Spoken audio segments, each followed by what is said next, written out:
네, 구약시대 율법이 말하는 하나님 나라의 모습을 찾아보고 교회가 나아갈 방향을 찾아보자라는 주제로 이야기를 했습니다. 요약을 하자면은 구약 율법의 구조는 성도가 하나님과 동행하는 삶을 살아가도록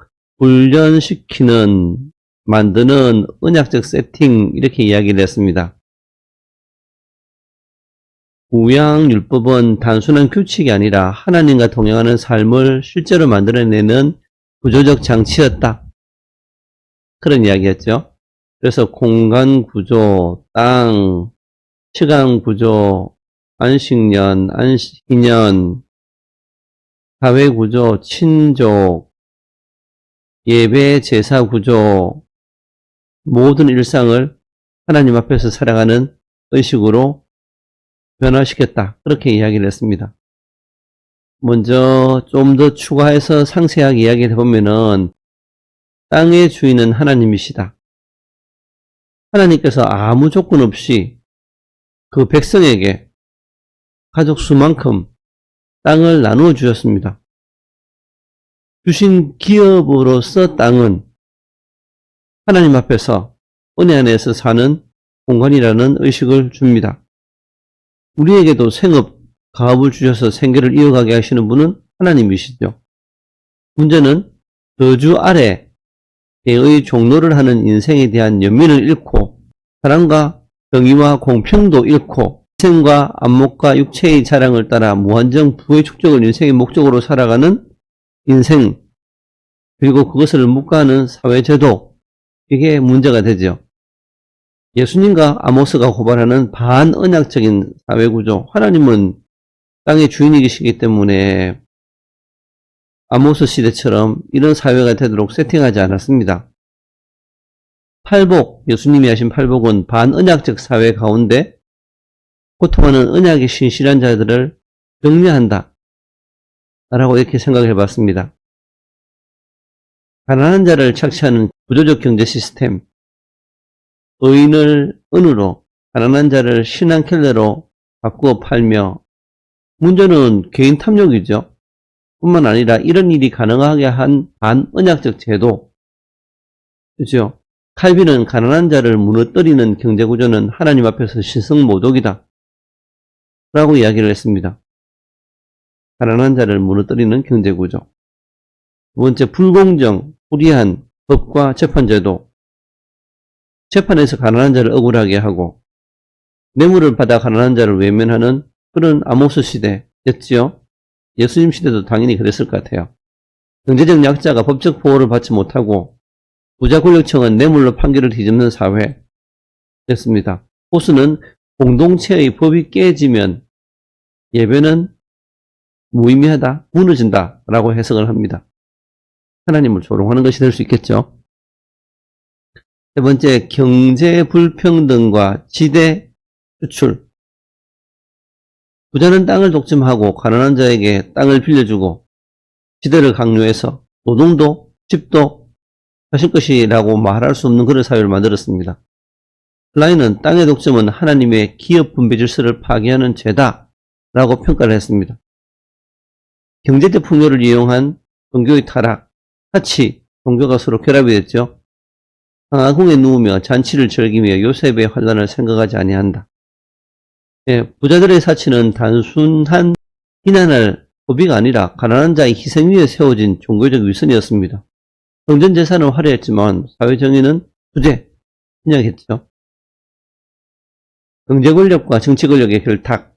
힘 있는 자가 포악을 행한다고 했는데 왕과 귀족은 경제 특권층과 결탁에서 이윤을 서로 나눠 가졌습니다. 국가 권력은 정의 시행자가 되어야 되는데 착지 시스템이 후견인 노릇을 했습니다. 가난한 자를 소모품처럼 여기는 노동 착취, 가난한 자의 머리티끌을 밟고 노동의 가치는 무시되고 사람은 생선 라인이 부속품처럼 취급되는, 그래서 하나님 형상을 존중하지 않는 경제구조가 심판을 부른다라고 조르다는 이야기를 합니다. 종교적 안전장치로서의 신앙. 너희는 베델로 가서 범죄하며 경제적 제약을 유지한 채 예배로 면죄부를 받는 구조. 예배는 살아있는 것처럼 보였을지언정 삶의 정의는 죽었습니다. 그래서 켈빈은 경건 없는 제사는 하나님을 조롱하는 일이다. 경건 없는 예배는 하나님을 조롱하는 것이다 라고 이야기를 하죠. 오늘 사회와 매우 흡사합니다.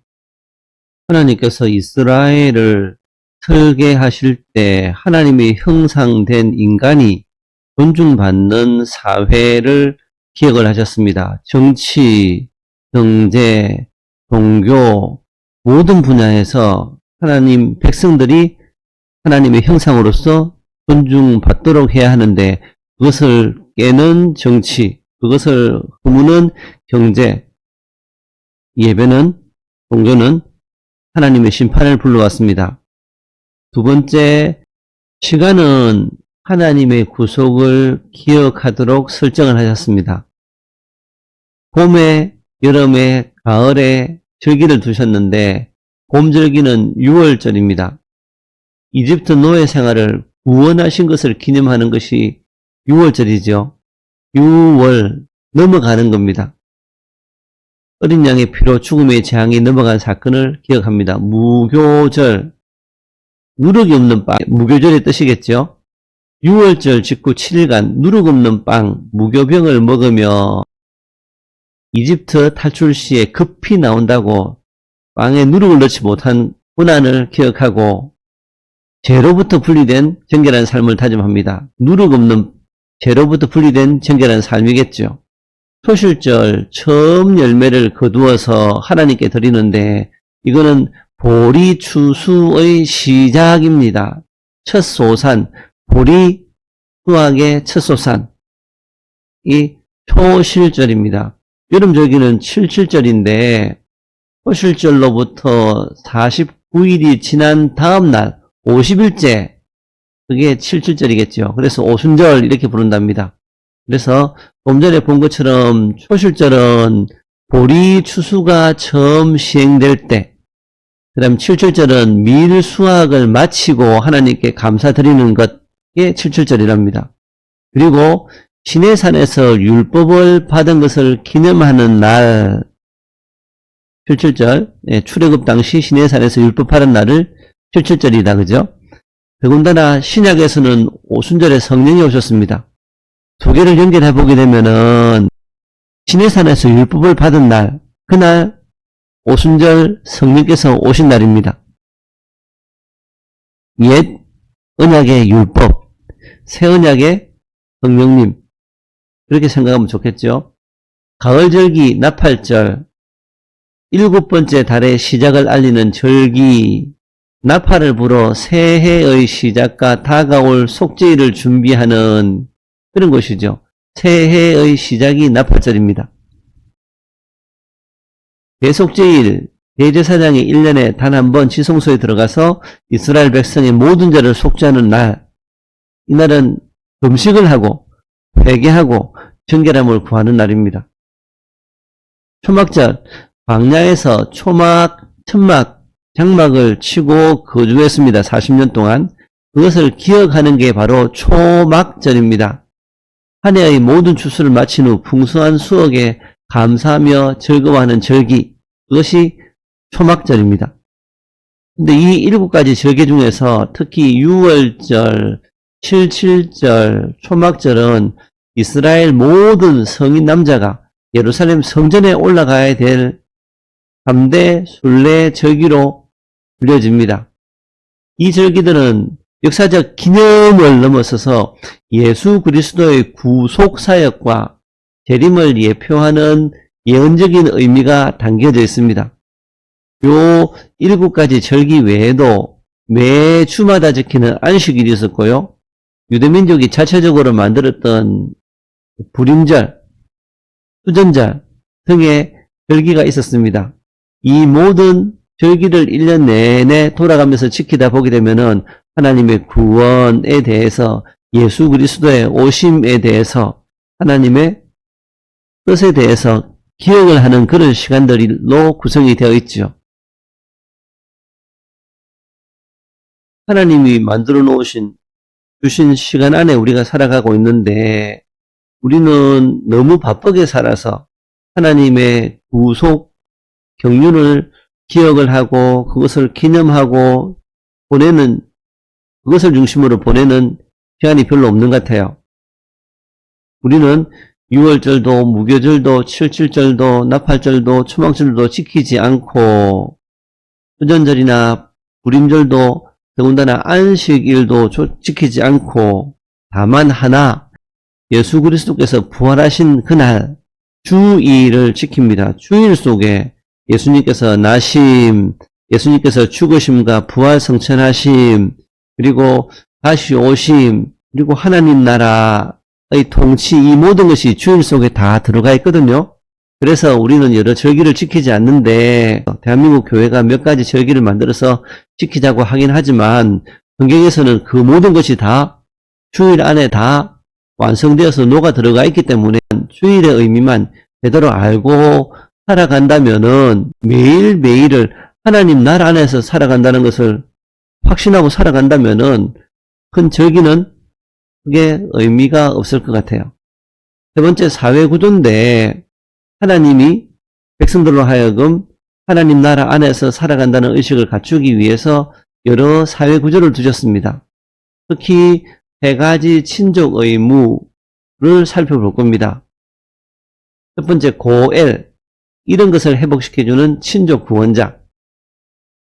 고엘은 잃어버린 땅을 찾아주는 자입니다. 가나안에서 땅을 잃어버리면은 친족, 가족들이 사촌, 팔촌 좋다 그죠? 고엘이 사서 가문이 끊어지지 않도록 땅을 회복시켜 줍니다. 만약에 내가 가난해져서 내가 재산을 다 팔고 땅을 다 팔고 그것도 못 되어서 내 몸을 팔아서 종까지 되었다면은 친족이 내 대신 빚을 갚아줘서 나를 통해서 자유롭게 회복시켜 주는 것. 그게 바로 고엘의 의무다 그죠? 만약에 가문이 사라지지 않도록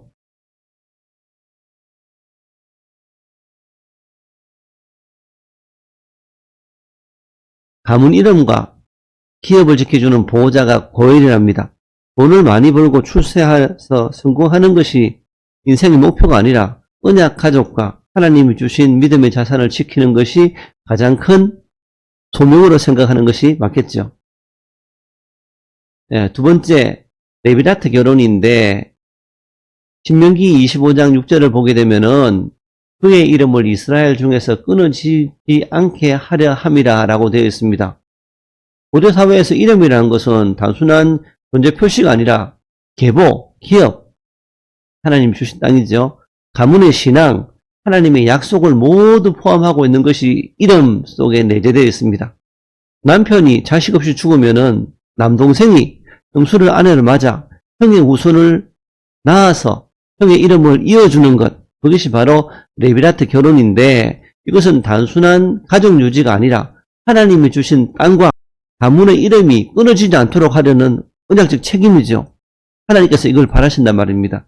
가문 전체가 함께 신앙을 이어가도록 만드는 사회적 장치가 되고 내 아들, 내 가족 이게 아니라 형의 가문을 살리기 위해서 유지하기 위해서 이어가기 위해서 내가 돈을 내놔야 되고 내가 형수를 취해서 자식을 낳아서 그것을 형의 이름으로 해줘야 된다 그죠?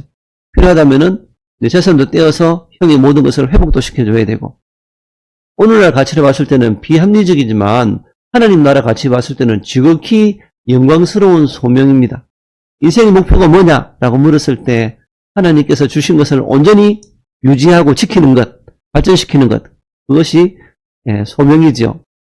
땅을 잃어버려도 사람이 종이 되어도 고일이 되찾게 해주고 앞으로 보겠지만 억울하게 죽임을 당하면 가문이 책임지고 원수를 갚아 명예를 회복시켜주고 가문이 자식이 없어 죽어서 가문이 끊어질 위기가 되면은 동생이 하나님께서 이어가게 해주시고 죽은 자도 하나님 앞에서는 모두 살아있는 자고 하나님의 언약 체결자는 한 영혼도 잃어버리지 않고 그래서 잃어버리는 자를 찾아러 오신 주님은 구약의 이런 배경에서 이루어진 일입니다. 하나님은 언약 백성 하나가 사라지는 것을 결코 기뻐하지 않는다 라고 성경은 말합니다. 세 번째, 표의 보복자. 누군가 고의로 살인을 저지르게 되면은 고엘, 의 보복자는 그 생명을 대속해야 된다.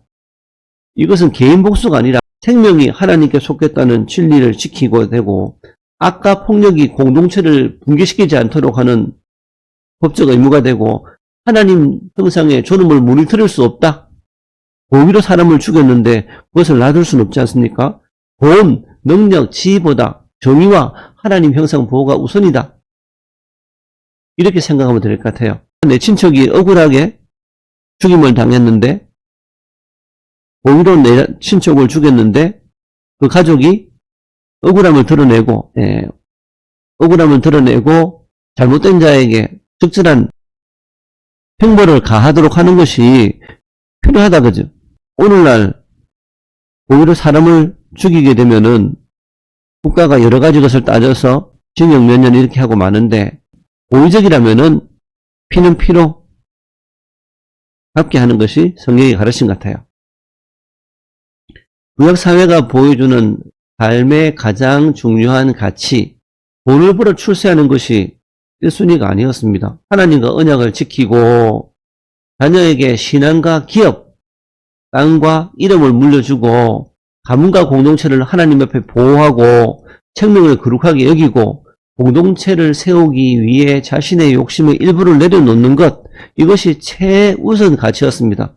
성공이 아니라 하나님과 맺은 언약을 지켜나가는 것이 중심인 사회였습니다. 권력의 확장은 제한되고 제사와 정결은 모든 일상을 하나님 앞에서 살도록 했습니다. 먹는 것도, 사는 것도, 입는 것도, 이동도 모두 다 하나님과 연관해서 생각해서 이것이 정결한가, 부정한가를 따지면서 선택을 하게 했다. 그죠? 이 모든 요소가 합쳐져서 구약 백성은 그 땅에서 삶는 것 자체가 언약적 세계관을 가지고 하나님과 동행하는 그런 구조로 하나님이 그 사회를, 공동체를 세팅하셨습니다. 율법이 그렇게 했죠. 이상입니다.